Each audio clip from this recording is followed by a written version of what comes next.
Assalamu alaikum warahmatullahi ta'ala wa barakatuh.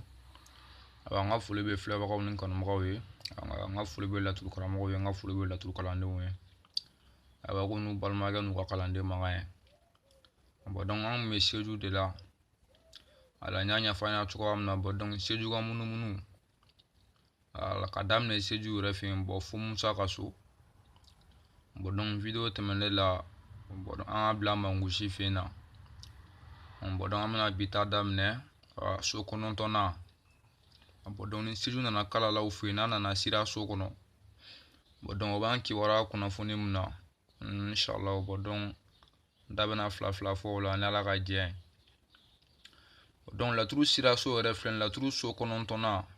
Voilà, so sugu jumɛn de don fɔlɔ fo de ka dɔn. I m'a ye. Donc laturu so 9nan filɛ nin c'est-à-dire sira so don. I m'a ye.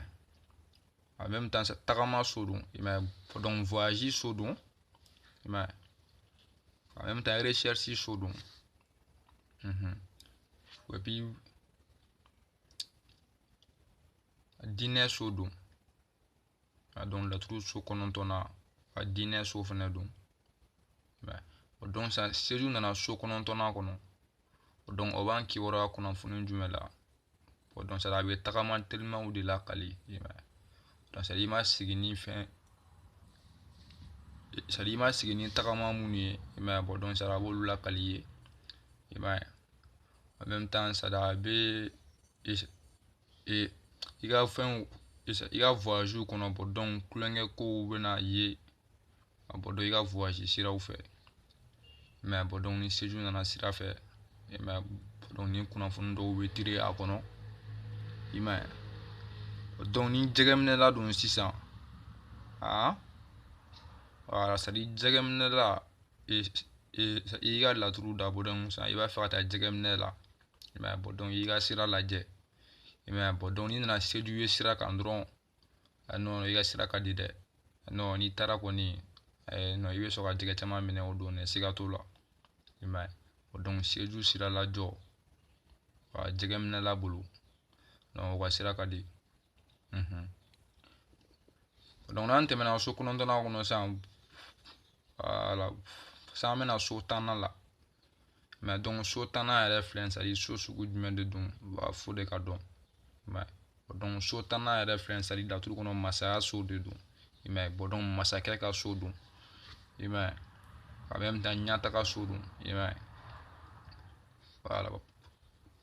Et puis service so don. I m'a ye. Donc n'i ko service bɔ don.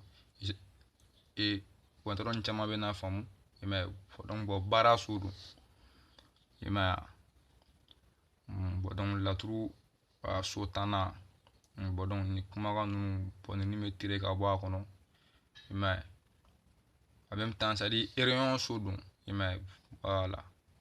Donc seju mana na so 10nan kɔnɔ sisan donc o b'an kibaruya kunnafoni jumɛn na. I m'a ye. Donc c'est à dire a bɛna yɛrɛ na donc kulonkɛ ko. I m'a ye. Donc baaradaw la. I m'a ye. En même temps ça bɛ se ka janfaw yira an na.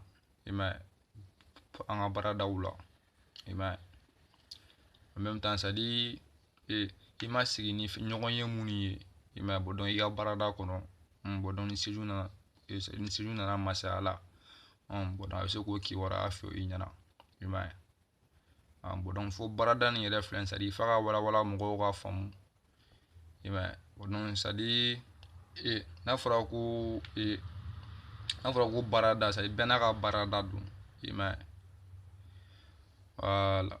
Donc école ka baarada tɛ dɔwɛrɛ ye. Donc ye kalanso de ye. I m'a ye. Donc juge ka baarada tɛ dɔwɛrɛ ye. Yen ye tribunal le. I m'a ye. Donc jɛgɛminɛla ka baarada tɛ dɔwɛrɛ ye. Yen ye jida de ye. Voilà. Donc Ala ka faamu cogo d'an ma. Voilà. Donc o misaliw don. Donc n'an tɛmɛna so in na sisan donc an bɛna 11nan la donc n'o ye Badara Ali ka so ye. I m'a faamu. Donc Badara Ali yɛrɛ c'est à dire yen so filɛ nin o b'an kibaruya kunnafoni jumɛn na laturu kɔnɔ. I m'a ye. Donc yen ne jigi so ye. I m'a ye. Donc yen ne dɛmɛ so ye. même temps yene layiru so c'est-à-dire promesse so do i man fam voilà en même temps photo do la fana c'est-à-dire teru ka so do i ma bon donc séjour nana yen san jigiya la bon donc o ban kibora kuna funu jumela donc c'est-à-dire i ma sigi ni fin jigiya munu ye i man fam bon i ma sigi ni i ma sigi ni fin dɛmɛ munu ye i ma donc séjour bolu kiwara fi ɲɛna i man faamu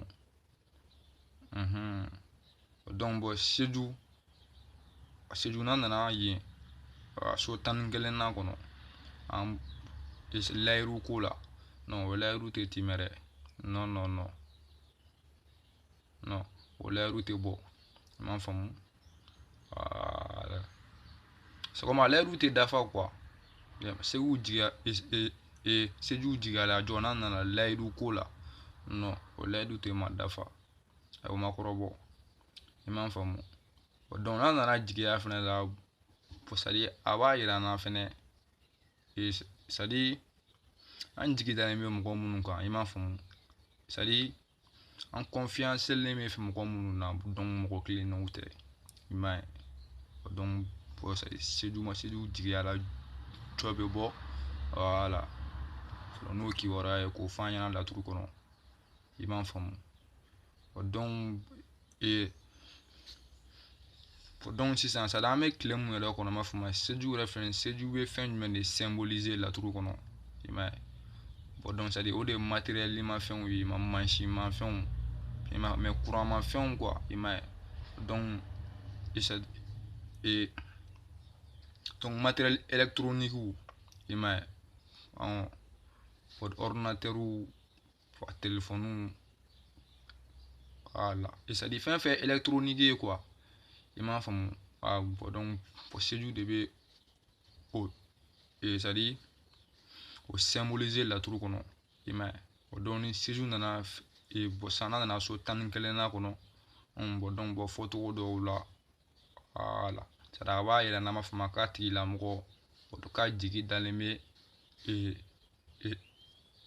matériel ninnu dɔw kan i m'a faamu bon donc o kɛra matériel la modèle national ye bon donc a b'a yira n na fɛnɛ k'a tigilamɔgɔ ma fɔ k'a jigi dalen bɛ o dɔw kan i m'a faamu bon ala ka faamu cogo d'a ma donc n'an bɔra so tan ni kelen na nin kɔnɔ sisan bon donc an bɛna so tan ni filanan kɔnɔ i m'a faamu n'o ye nuhun ka so ye i m'a ye donc c'est à dire séjour mana na sisan nuhun fɛ yen donc o b'an kibaruya kunnafoni jumɛn na i m'a faamu donc so tan ni filanan yɛrɛ filɛ c'est à dire so sugu jumɛn de don fɔlɔ f'o de ka dɔn i m'a faamu bon o de ye juguya so ye i m'a faamu o de ye gɛlɛya so ye i m'a ye donc o de ye degun so ye donc séjour nana nuhun fɛ yen sisan donc o tɛ dɔwɛrɛ ye n'i nana gɛlɛya kɔnɔ i m'a ye donc ni rendez-vous b'i bolo sisan c'est-à-dire i n'a fɔ bon invitation dɔ b'i bolo i kan ka taa kulonkɛ ko dɔw na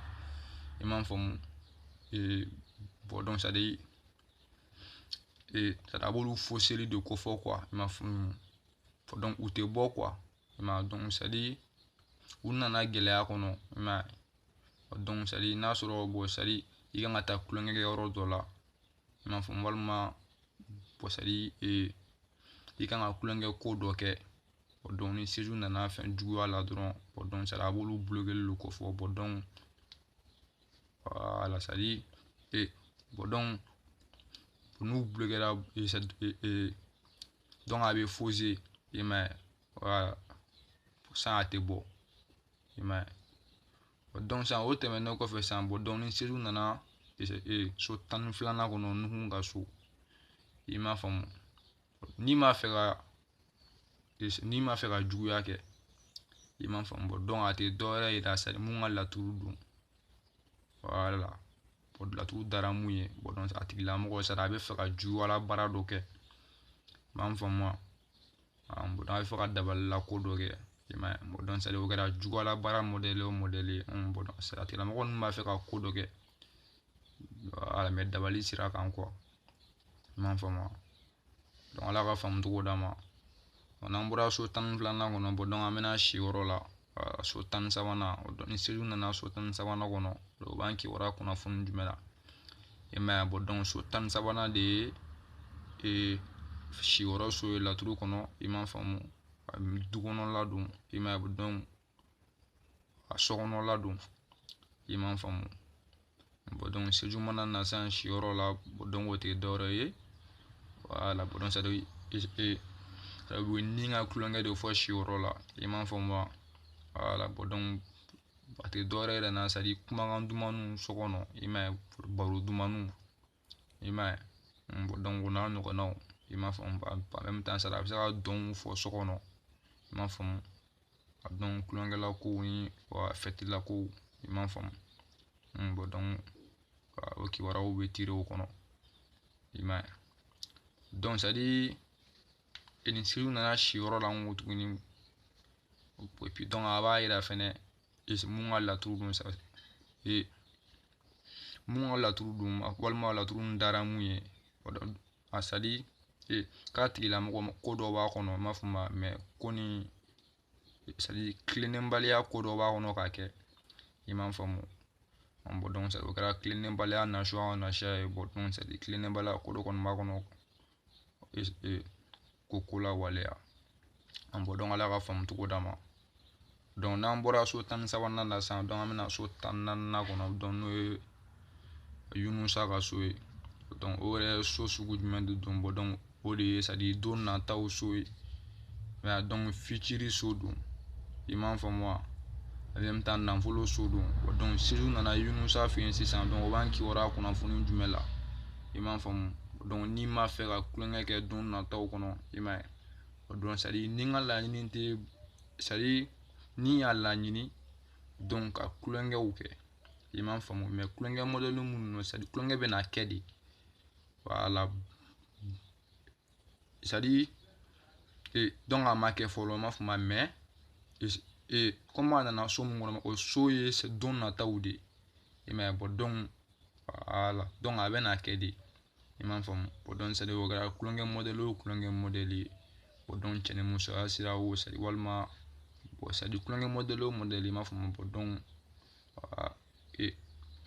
bon n'a nana so 14nan kɔnɔ bon donc c'est à dire a b'olu waleyali la ko fɔ i m'a ye en même temps c'est à dire i ma sigi ni bon c'est à dire i ma sigi ni fɛn ko minnu ye i m'a faamu bon donc c'est à dire a b'olu la waleyali ko fɔ i m'a ye en même temps c'est à dire a bɛ nafolo telimanw ko fɔ i m'a faamu bon i ma sigi ni nafolo minnu ye voilà bon donc c'est à dire bon donc a b'olu fana ko fɔ i m'a faamu et puis mais seju nafolo filɛ seju nafolo caman tɛ sɔrɔ tilennenya kan dɛ non seju nafolo caman bɛ sɔrɔ c'est à dire kalabanciya sira de kan i m'a faamu donc a tɛ sɔrɔ sira normal kan quoi i m'a faamu voilà donc janfa bɛ kɛ ka nafolo minnu sɔrɔ i m'a ye donc tilennenbaliya bɛ kɛ ka nafolo minnu sɔrɔ i m'a ye donc seju nafolo lajɔ bon donc ni kibaruya ninnu ni bɛ tire i m'a faamu bon donc bon jinɛdenw tɛ kɛnɛ sɔrɔ i m'a ye donc an bɛna 16nan la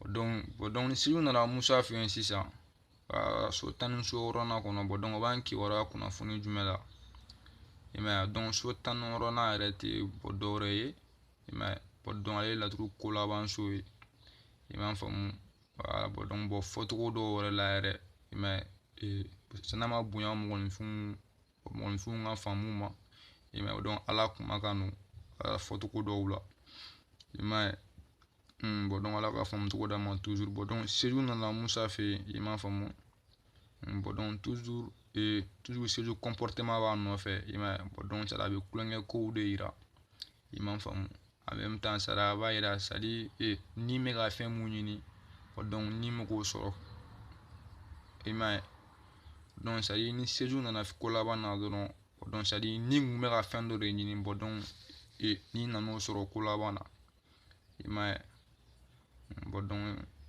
voilà bon donc et puis a bɛ se ka kalabanciyaw lakali i n'a fɔ janfaw i m'a faamu voilà donc mais seju ko laban na jɔ bon yanni i k'a fɔ fɔlɔ ko janfa bon donc c'est à dire bon i bɛ laturu la c'est à dire i bɛ laturu filɛ ka ɲa i m'a faamuya ala ka faamu cogo d'a ma donc n'a nana ko laban na donc ni kibaruyaw bɛ tali kɛ o la i m'a faamu voilà donc y'an ŋaniya la donc ka se juguya munumunu m'a faamu ka n da mɔgɔw la laturu kanumɔgɔw ye ka n da mɔgɔw la ne filɛbagaw ye donc kɛrɛnkɛrɛnnenya la ne ka